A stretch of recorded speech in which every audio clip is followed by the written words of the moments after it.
بسم اللہ الرحمن الرحیم۔ حدیث نمبر 11، من غشنا فلیس منا۔ ترجمہ: جو ہم کو دھوکہ دے وہ ہم مسلمانوں میں سے نہیں۔ صحیح مسلم۔ تشریح: دھوکہ دینے کی صفت یہ انسان کے اندر پائی جانے والی سب سے گندی عادت ہے، جس کی وجہ سے دھوکے باز پر کبھی بھی کوئی بھروسہ نہیں کرتا۔ دھوکہ دینے کے بعد جب تک جس کو دھوکہ دیا ہو معاف نہ کرے، اللہ تعالیٰ بھی معاف نہیں فرماتے۔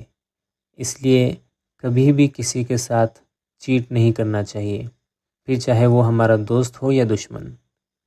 دھوکے کا سب سے بڑا نقصان یہ ہے کہ حضرت نبی صلی اللہ علیہ وسلم فرماتے ہیں کہ وہ ہم میں سے نہیں۔